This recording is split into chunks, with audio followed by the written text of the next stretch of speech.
Okay na. Yay! Baka ulit tayo sa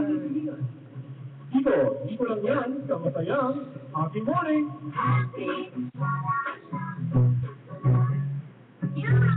Okay, happy morning po buong Pilipinas. Happy morning sa iyo sa ating partner na si DJ Kurt. happy morning po, Mr. Ryson. Okay, at marami tayong babatiin ngayon. Araw ng Friday na naman. O, isang oras po tayo, ha?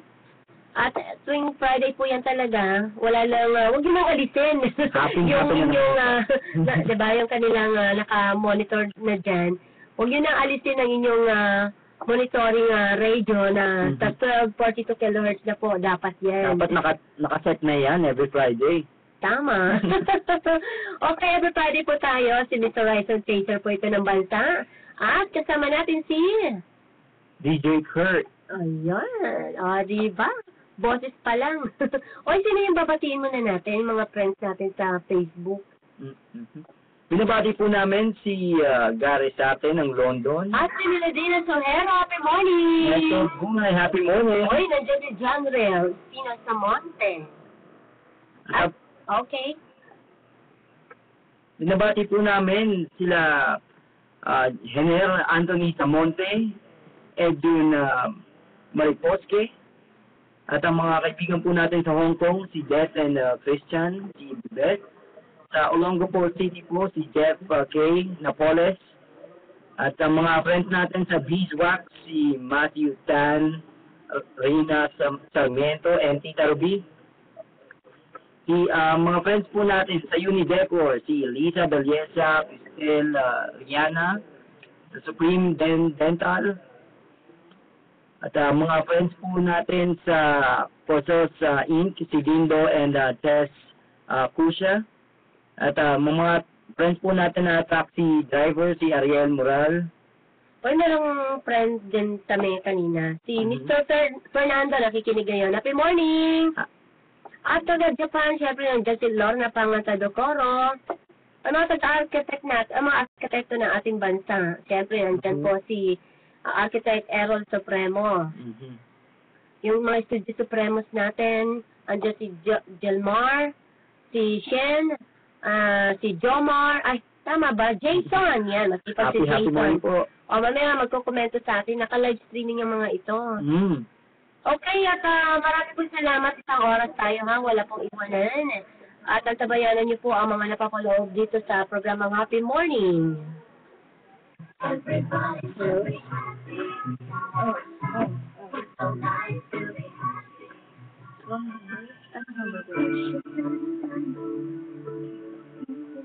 Ano mababatigin mo na saan? Mamaya. Kuya ko. Tutuloy ka na lang. Mamaya.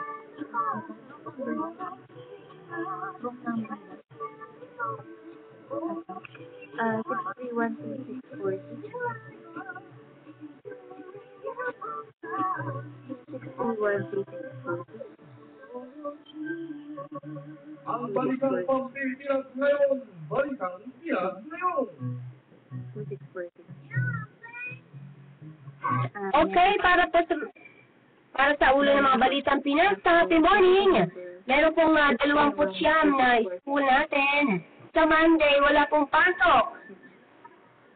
At Team Tax, babakbakin sa Senado. Ay hala, yung mga batang kriminal dyan. Sakit na po pala sa ulo.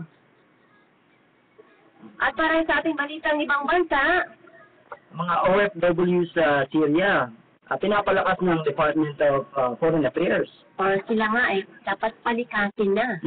Okay, at Carino Brutal sa bansang Kuwait. Ano ito? Nandiyan nga pala ang aking kapatid, Kuya Joey, kamusta ka na? Ayan. At proyektong pang-edukasyon naman, Japan, na mahagi ng 258 million yen o 137 million dito sa Pinas. Ang malaki. At para sa ating kalusugan ngayon, para sa mga kabataan natin, yung mga adik-adik dyan, ito po yung bawal na gamot. Bawal na gamot. At para naman po sa ating napapanahong alam mo ba, naku, ang ganda nito, Kurt. Partner, para sa kabataan, kung ano ang kinabukasan sa nitong mga kabataan natin sa bansang Pilipinas. At etong maganda, DJ Kurt, dahil may guest tayo at mapapakinggan natin ang kanilang mga opinion hinggil po rito sa ating topic, no? Mamaya lamang. Na isang sinong kabataan yun? Isa po siyang young entrepreneur, author po ng Rich, Real Radical book, si Mr. Hans Florentino. At magna cum laude pa yan, ha? Mhm. Okay, at kasama din dyan si Mr. Chow? Si Mr. Xiao Chua. Chow Chua? Mhm. Okay, at siya po ay Professor historian po. ni Boy Abondas, bottom liner, o diba? So makakapanayan po natin yan. At Vice President yan ng Philippine Historical Association. Mhm. Yan. At ito po ay talagang mga author yan ng mga libro. Diba? So, tamang-tama yan sa ating napapanahon, alam mo ba? Okay, yan po ang inyong aatabayanan. Dito lamang yan sa Happy Morning!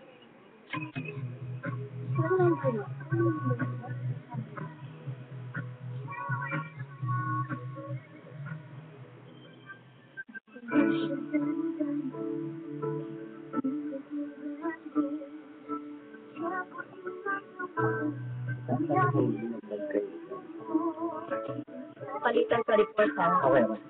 Ano yung sa akin? Okay.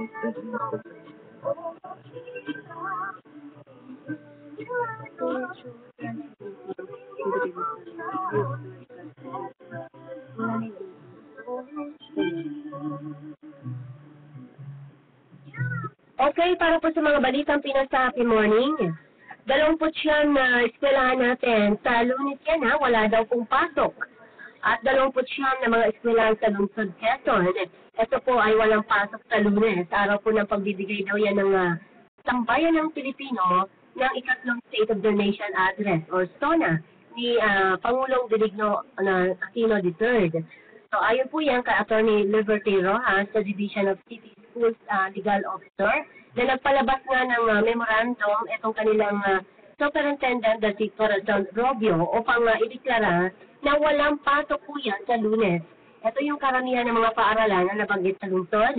Kabilang dito ang Commonwealth Elementary School o Corazon Aquino Elementary School.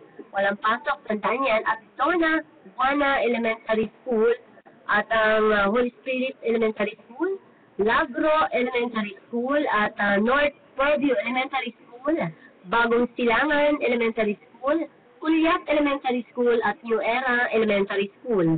At kasama dyan itong Melenciano Castillo Elementary School, Payatas BCB, Annex Elementary School, kasama yan, at Manuel L. Quezon Elementary School, at itong Lupang Pangako Elementary School, San Diego Elementary School, Benigno Aquino Elementary School, at ang West Purview Elementary School.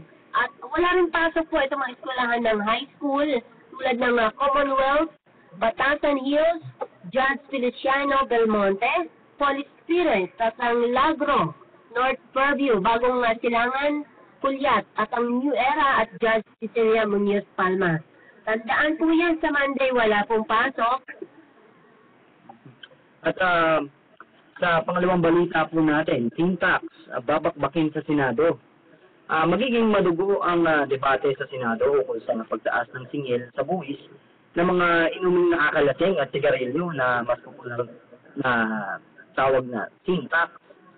Napakaganda po nitong ipapasa na batas na to. Nakikita rin ni Senate President Juan Ponce Enrile na mahirapan ng gusto sa Senado ang naturang panukalang batas na naprobuhan na sa mababang kapulungan ng Kongreso.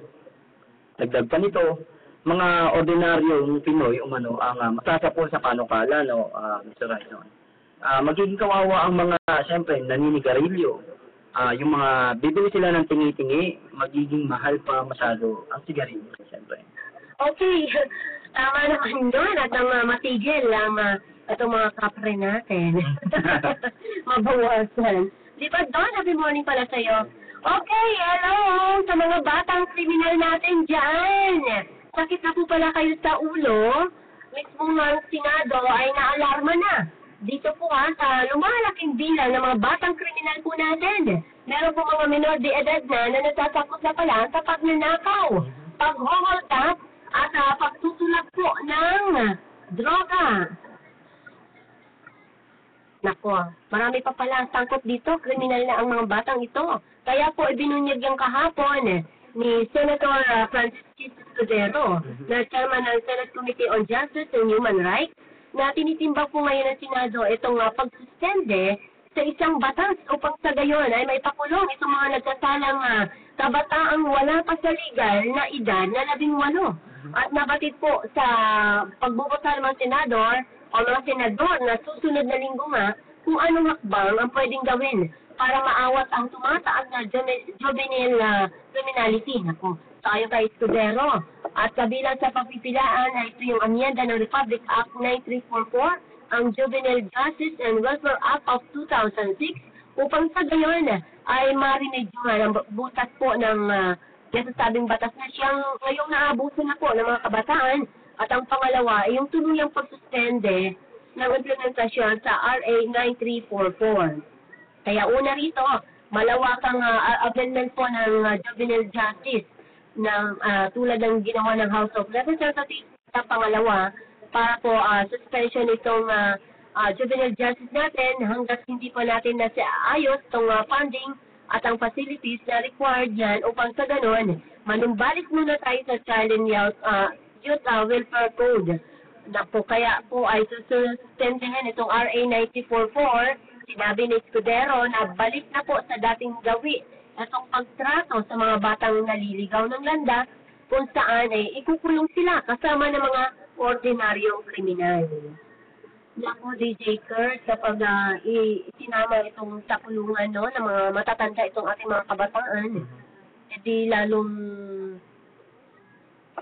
maliligaw sila ng landas. Dahil matuturuan sila ng mga masasamang gawain malamang sa loob. Oo, so dapat separate talaga. Nako, pag-isipang mabuti. Okay, at para naman po sa ibang bansa, at ayun nga po dyan, ano yung card? Mga OFWs po sa Syria, pinapalakas ng DFA.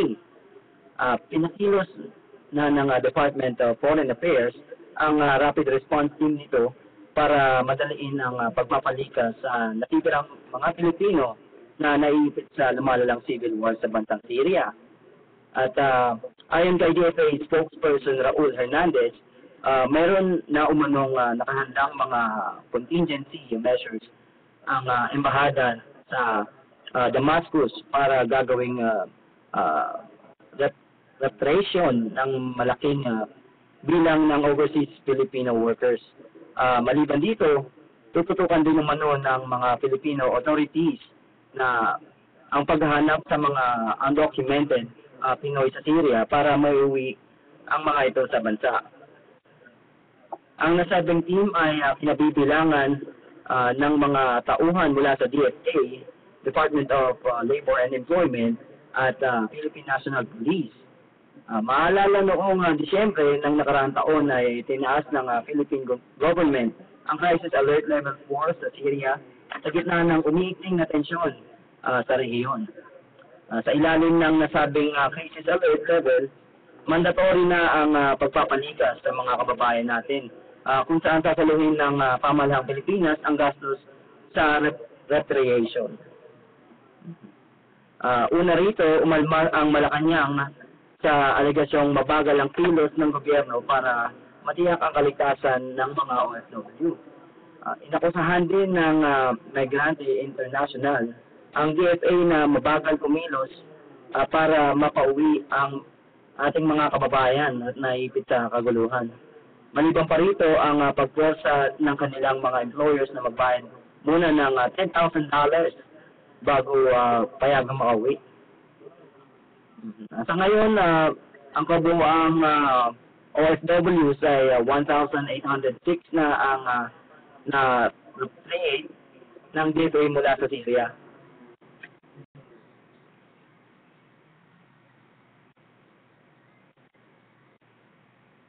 Okay, at ito itong karing brutal sa bansang Kuwait. At muntika na pong mamamantsahan na yung pagkakababae o pagkababae pala ng isang Pilipina na empleyada po ng isang kumpanya diyan sa Kuwait po matapos umanong daanin daw sa karinyo brutal ng pumupormang cleaner na hindi tinutukoy itong nasyonalidad. Sa reklamo ng Pinay, hindi po na pinangalanan natin yan, ay kinorner po pala ng isang suspect sa isang sulok na opisina na kapwa nila pinagtrabahuan nitong huli. Para naman po sa proyektong pang-edukasyon, Japan na mahagi ng 258 million yen o 137 million. Nagkaloob ng 258 million yen o katumbas ng 137 million ang gobyerno ng Japan na laan sa mga proyektong pang-edukasyon ng Pilipinas. Nagharap nitong May 17, sina Japanese Ambassador Toshinao Orabe at Foreign Affairs Secretary Albert F. Del Rosario para sa formal na pagkakaloob ng yen na ibibigay sa atin mula sa Japan. At nabatid ng JDS ay isang scholarship project na pinondohan ng gobyerno ng Japan pamamagitan ng Official Development Assistance ODA Grant Aid Program na natutupad sa 11 bansa kasama ang Pilipinas simula noong 2000. Okay, yan po mga ulo ng balita Pinas sa Happy Morning.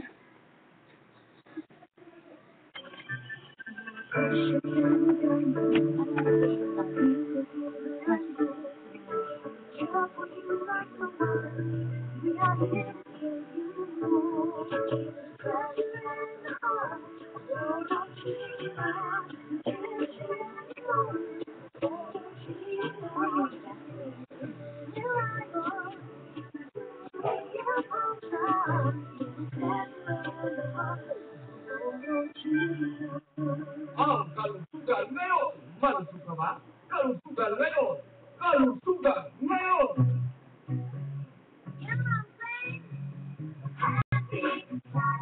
Okay, para po sa ating kalusugan ngayon, ako, ito na po yung mga batang gumagamit ng bawal na gamot. So, yan po ang ating pag-uusapan na bakit ba ang damakmak ng mga kabataan, no? DJ Kurt, gumagamit nitong bawal na gamot.